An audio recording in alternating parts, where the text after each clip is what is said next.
우리에게 주시는 하나님의 말씀은 민수기 2장 1절에서 9절까지의 말씀입니다. 민수기서 2장 1절에서 9절까지의 말씀을 교독하시고 마지막 절을 함께 합독하도록 하겠습니다. 여호와께서 모세와 아론에게 말씀하여 이르시되 이스라엘 자손은 각각 자기의 진영의 군기와 자기의 조상의 가문의 교궤 진을 지되 회막을 향하여 사방으로 치라. 동방 해 돋는 쪽에 진칠자는 그 진영별로 유다의 진영의 군기에 속한 자라. 유다 자손의 주의관은 암미나답의 아들 나손이요 그의 군대로 계수된 자가 74,600명이며 그 곁에 진칠자는 이사갈 지파라. 이사갈 자손의 주의관은 수알의 아들 르다넬이요 그의 군대로 계수된 자가 54,400명이라. 그리고 스불론 지파라. 스불론 자손의 주의관은 헬론의 아들 엘리압이요 그의 군대로 계수된 자가 57,400명이니 다같이요 유다 진영에 속한 군대로 계수된 군인의 총기는 186,400명이라. 그들은 제1대로 행진할지니라. 아멘. 할렐루야. 또 이 아침에 우리와 함께 하신 주님을 찬양합니다. 우리 이제 어제 민수기 개관을 1장을 개관을 했고요. 오늘부터 이제 민수기가 이제 시작이 됩니다. 그러니까 행진이 시작되는 것이죠. 그래서 이스라엘 백성들의 이 텐트, 그러니까 이스라엘 백성들은 40년 세월을 텐트를 쳤습니다. 원래는 열 하루길이면 늦어도 보름이면 갈 수 있었습니다. 가나안까지. 그러니까 왕의 대로라 그래서 해안가를 타고 블레셋 사람들이 살고 있는 그 진영으로 가면 그냥 열 하루길이면 늦어도 보름이면 그냥 가나안까지 갈 수 있는 그 거리를, 즉 애굽에 나와서 가나안 땅으로 들어갈 수 있는 길을 그들의 불신앙 때문에 40년의 광야를 헤매는 것입니다. 열 하루하고 40년하고는 어마어마한 차이가 있지 않습니까? 여러분, 하나님도 텐트에 거하셨고 이스라엘 백성들도 텐트에 거했습니다. 그러니까 하나님이 거하신 텐트를 성막이라고 하고 이스라엘 백성들, 사람들이 모여서 즉 제사를 드린다고 해서 이제 회막이라고, 모일 회자의 이 회막이라고 해서 이제 우리가 이제 그렇게 쓰고 있습니다. 우리 글로. 그러면 백성들이 거하는 텐트는 무엇입니까? 뭐라고 부릅니까? 장막이라고 부릅니다. 다시 말해서 하나님이 거하시는 텐트를 성막이라고 부르고 백성들이 거하는 장소를 장막이라 부릅니다. 그러니까 광야 40년 동안 하나님도 텐트에 거하셨고 백성들도 텐트에 살았습니다. 그러니까 그 텐트가 모여 있는 거를 영어로는 캠프라고 합니다. 캠프란 말 요즘 많이 들으셨죠? 그런데 이제 이 글이 번역될 때는 캠프란 말은 굉장히 생소한 거였고, 그래서 우리나라 말로는 진이다라고 번역이 되었습니다. 그래서 즉 장막에 모여 무리를 잇고 있는 이 캠프 단지를 진이다라고 말합니다. 그래서 오늘 시간에는 이 각각의 용어가 의미하는 것이 무엇인지, 그리고 또 그것이 우리의 삶에 어떻게 적용되는지를 살펴봄으로 은혜를 나누고자 하는 것입니다. 그렇다면 우리의 장막집은 무엇을 의미하는 것일까요? 이 장막은 약한 우리의 육신을 의미합니다. 이 장막이라고 하는 것은 화려한 장소가 아닙니다. 텐트가 화려해봤자 얼마나 화려하겠습니까? 여러분, 장막은 잠시 머무는 것이요, 장막은 약한 거주지요, 때가 되면 무너지는 것입니다. 그러니까 옮기는 것이죠. 사도 바울은 고린도후서 5장 1절에서 만일 땅에 있는 우리의 장막집이 무너지면 하나님께서 지으신 집 곧 손으로 지은 것이 아니요 하늘에 있는 영원한 집이 우리에게 있는 줄 아느니라 라고 말합니다. 여러분, 바울은 우리의 연약한 육신을 장막집에 비유하고 있습니다. 장막집에 영원히 사는 사람은 없습니다. 장막은 때가 되면 이동해야 하는 것입니다. 그렇습니다. 우리의 인생은 하루하루 텐트를 걷는 데로 갑니다. 텐트를 걷고 고향 본향으로 가는 것이죠. 이 장막집이 무너질 날이 다가옵니다. 그러나 그날은 슬픔의 날이 아닙니다. 기쁨의 날이요 소망의 날인 것입니다. 그러므로 장막집을 걷고 저 본향으로 나아가 하늘의 부름의 상을 받을 그날을 준비하고 또 그날을 기뻐하며 살아가는 우리 모두가 되시길 예수의 이름으로 축복합니다. 둘째로 이 진이라는 용어인데요, 진은 하나님의 교회를 상징을 합니다. 그러니까 즉 성도들이 모인 곳이죠. 캠프죠. 하나님의 백성은 어느 누구도 홀로 진을 떠나서는 생활할 수 없습니다. 하나님 나라의 능력은 성도들이 함께 모여서 예배하고 함께 기도하고 함께 사랑을 나누며 교제할 때, 즉 하나님의 나라의 확장을 위해 했을 때 이 하나님의 능력이 나타나는 것이죠. 그렇습니다. 지인에는 즉 교회에는 교제가 있고 사랑이 있고 휴식이 있고 안식이 있는 것입니다. 그리고 또한 진에는 질서가 있습니다. 그러니까 진에는 꼭 질서가 있어야 합니다. 질서가 없으면 그것은 이 진이라고 말할 수가 없습니다. 그러니까 민수기 22장에 보면은 이 부올산에 올라선 이 발람이라는 선지자가 이 진친 모습을 보고 감동해서 막 찬사를 보내면서 이 축복을 하는 내용이 나옵니다. 그러니까 그 장막이 아름다운 질서를 가지고 있었기 때문에 어떻게 저렇게 질서가 있지 하면서 이렇게 축복하는 이 모압 왕 발락이 저주를 하라고 그랬는데 그걸 보고 하나님이 또 막으시기 때문이지만은 그걸 보고 찬사를 보냈던. 그래서 고린도전서 14장 33절에 보면 하나님은 무질서의 하나님이 아니요 오직 화평의 하나님이시니라 라고 말씀합니다. 그리고 고린도전서 14장 40절에 보면 모든 것을 품위 있게 하고 질서 있게 하라 라고 이 교회의 생활에 대해서 말씀을 하고 있습니다. 그렇습니다. 성도 여러분, 하나님은 무질서를 싫어하십니다. 하나님은 질서의 하나님이시고 또 그것을 기뻐하시며 이스라엘 백성의 진도 정지하고 있을 때는 질서가 있었고 움직일 때도 질서가 있었습니다. 그렇습니다. 성도 즉 캠프 성도들의 마음에도 질서가 있어야 하는 것입니다. 우리 마음속에 무질서하게 널려 있는 정욕 즉 의심, 탐심, 교만한 마음들 이런 것들을 다 지워버리시기 바랍니다. 마찬가지로 교회 안에도 질서가 있어야 하는 것입니다. 직분 맡은 사람은 자기 직분을 귀하게 중히 여겨야 하는 것입니다. 우리 성도들이 각각의 자리에서 각각의 위치에서 사명을 감당할 때 교회에는 질서를 갖게 되는 것입니다. 그러니까 무질서는 혼돈이요 혼돈은 마귀의 역사인 것입니다. 그러나 질서는 하나님이요 질서는 하나님의 성령의 역사인 것입니다. 그래서 성령님이 역사하시는 곳에서는 혼돈이 물러가고 질서가 오게 되는 줄로 믿으시길 바랍니다. 바라기는 우리 교회가 질서 있는 교회가 되기를 바랍니다. 목회자는 목회자대로, 직분자는 직분자대로, 또한 권사님은 권사님대로, 집사님은 집사님대로 각각 맡은 바 직분을 귀중히 여기고 잘 감당하는 우리가 되어야 될 줄로 믿습니다. 그럴 때 하나님의 교회가 질서가 세워지고 하나님의 영광을 드러내는 그런 교회로 세워지게 될 줄로 믿습니다. 그렇다면 교회 안의 생활, 즉 신앙생활이란 어떻게 하는 것일까요? 오늘 본문 2장에 보면 하나님께서 진의 형태에 대해서 이 지시라는 것을 보게 됩니다.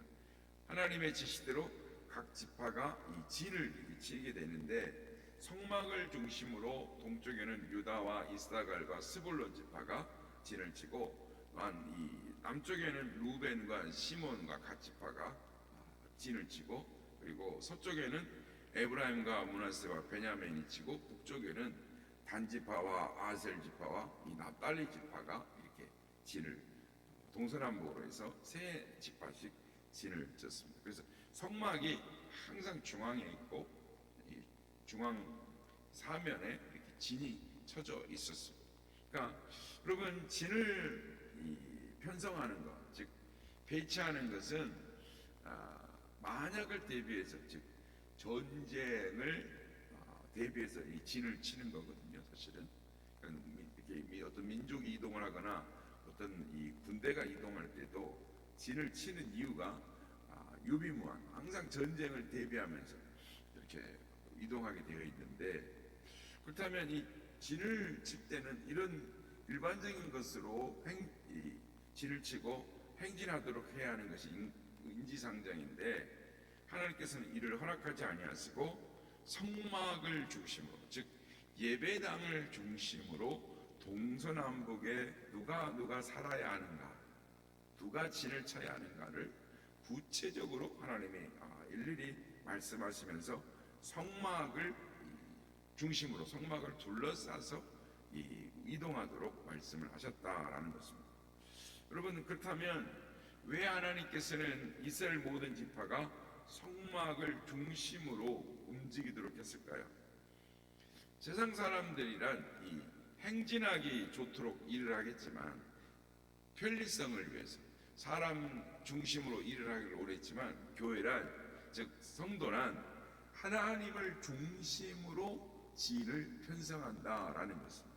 그러니까 하나님을 중심으로 세상을 살아가는 것이고, 하나님을 내 삶의 인생의 중심에 두고 세상 일을 하는 것이다. 인생의 가치가 하나님을 중심으로, 하나님의 교회를 중심으로 신앙생활을 하고 인생의 모든 것들을 꾸려나갈 때 하나님께서 그 인생을 책임지시고 인도하시고 보호하시고 승리하는 길로 인도하시다라는 것입니다. 그렇습니다. 하나님은 이 말씀을 통해서 우리에게 말씀하시는 것은 이 성도들이 험악한 인생길을 살아간다 할지라도 세상에서 승리할 수 있는, 즉 효율적으로 전쟁하기 위해서는 진을 잘 편성하는 것이 아니라, 인생을 제대로 살 수 있고 이 세상 어려운 일에서 승리할 수 있는 길은 하나님을 중심으로 할 때, 하나님의 인도하심을 따라 살아갈 때 결국은 인생길을 돌이켜보면 승리하는 인생이었다는 것을 깨닫게 될 것이라는 것입니다. 그게 하나님의 가르침인 것입니다. 마지막으로 오늘 본문 민수기 2장을 보면 하나님께서 각 지파의 중심이 누구인가를 말씀을 합니다. 그러니까 신앙적으로 본다면 여기에도 하나님께서 중심이 되었으면 좋겠지만, 하나님께서는 각 지파의 지도자를 중심으로 진을 치라라고 말씀하시면서 족장의 이름들을 일일이, 우리가 다 읽진 않았지만 12지파의 족장들의 일일이 일림을 나열을 하시면서 하나님 나라에 이른 이 교회는 그 지도자가 굉장히 중요하다라고 말씀을 합니다. 그러니까 하나님께서 늘 지도자를 통해서 말씀을 하시고 또 사역하시는 것들을 우리는 민수기를 통해서 계속 보게 될 것입니다. 그러므로 우리는 이것을 잊지 말아야 하는 것입니다. 그러니까 간혹 잘 믿는다고 하는 사람 가운데 자기는 하나님으로부터 직접 지도를 받겠다라고 하는 사람들이 있습니다. 나 혼자서 신앙생활 잘할 수 있습니다. 성경책 나 혼자서 읽고 묵상하고 얼마든지 할 수 있습니다 라고 말하는 사람들이 있는데, 그거 참 어려운 일입니다. 왜냐하면 하나님께서는 당신이 이 보내신 지도자를 귀하게 여기지 아니하시고, 하나님께서 보내신 이 하나님의 사람을, 하나님의 사역자로 인정하지 아니하는 사람을 하나님 당신도 인정하지 아니하시겠다라고 말씀을 합니다. 조금 의아해할 수 있지만 여기에 논리가 있습니다. 하나님께서 보내신 사람을 인정하지 않는 사람은 하나님께서 직접 계시하면 들을 것 같지만, 이런 사람들은 교만해서 하나님께서 친히 말씀하셔도 듣지를 않습니다. 그래서 주님께서 친히 말씀하시기를 마태복음 10장 40절 41절에 보면, 너희를 영접하는 자는 나를 영접하는 것이요 나를 영접하는 자는 나를 보내신 이를 영접하는 것이니라.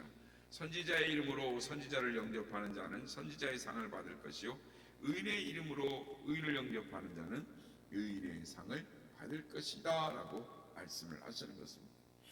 그래서 하나님께서 보내신 하나님의 종을 또 귀히 여기고 인정하는 사람, 즉 하나님을 인정하고 하나님을 귀히 여기고 하나님을 영접하고 경외하는 사람이, 즉 주님께서 이런 사람을 인정하시겠다, 그리고 이런 사람에게 줄 귀한 상이 있는데 그것이 의인의 상이다. 그러니까 하나님 앞에 선지자로 받으면 선지자의 상을 주고 의인의 상으로 받으면 의인의 상을 주겠다. 그러니까 내가 어떻게 하나님이 지으신 실사 앞에서 내가 어떻게 하나님을 경외하느냐에 따라 내가 받는 상도 달라진다라는 것입니다. 이게 주께서 우리에게 말씀하신 하늘의 상의 비밀이고 원리라는 것을 우리는 알게 되는 것입니다. 그렇습니다. 오늘 본문은 올바른 신앙생활이란 무엇인가, 교회생활이란 무엇인가를 진을 통해서 우리에게 말씀하고 계십니다. 그러기는 오늘 우리에게 주시는 교훈을 통해서 하나님 앞에 섰을 때에 선지자의 상, 의인의 상, 또 하나님 주시는 놀라운 칭찬과 상급의 주인공들이 되는 그런 우리 모두가 다 되시기를 예수님의 이름으로 축복합니다.